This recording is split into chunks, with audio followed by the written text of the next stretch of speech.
Acts chapter 24.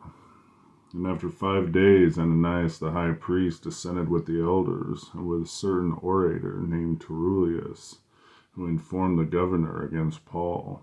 And when he was called forth, Terullius began to accuse him, saying, Seeing that by thee we enjoy great quietness, and that very worthy deeds are done unto this nation by thy providence, we accept it always, and in all places, most notable Felix, with all thankfulness. Notwithstanding, that I be not further tedious unto thee, I pray thee that thou wouldest hear us of thy clemency a few words.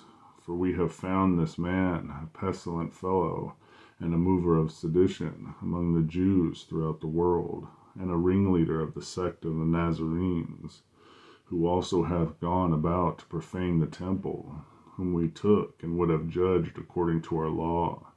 But the chief captain, Lysias, came upon us, and with great violence took him away out of our hands, commanding his accusers to come unto thee, by examining of whom thyself mayest take knowledge of all these things, whereof we accuse him. And the Jews also assented, saying, These things were so.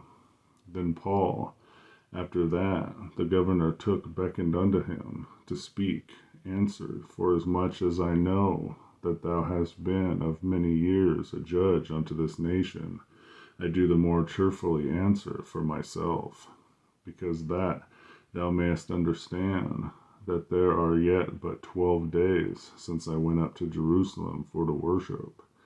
And they neither found me in the temple disputing with any man, neither raising up the people, neither in the synagogues nor in the city. Neither can they prove the things whereof they now accuse me. But this I confess unto thee, that after the way which they call heresy, so worship I the God of my fathers, believing all things which are written in the law and in the prophets, and have hope towards God, which they themselves also allow, that there shall be a resurrection of the dead, both of the just and unjust.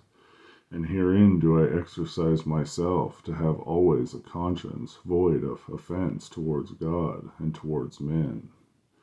Now after many years I came to bring alms to my nation, and offerings, whereupon certain Jews from Asia found me purified in the temple, neither with multitude nor with tumult, who ought to have been here before thee an object, if they had aught against me.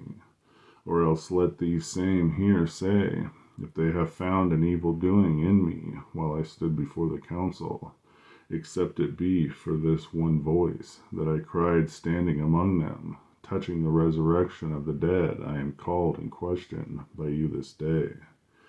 And when Felix heard these things, having more perfect knowledge of that way, he deferred them, and said, When Lysias, the chief captain, shall come down, I will know the uttermost of your matter. And he commanded a centurion to keep Paul, and to let him have liberty, and that he should forbid none of his acquaintance to minister or come unto him.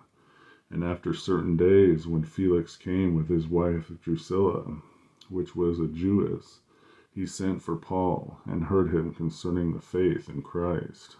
And as he reasoned of righteousness, temperance, and judgment to come, Felix trembled and answered, Go thy way for this time. When I have a convenient season, I will call for thee. He hoped also that the money should have been given him of Paul, that he might loose him. Wherefore he sent for him the offender, and communed with him. But after 2 years, Porcius Festus came into Felix's room, and Felix, willing to show the Jews a pleasure, left Paul bound. Acts chapter 24.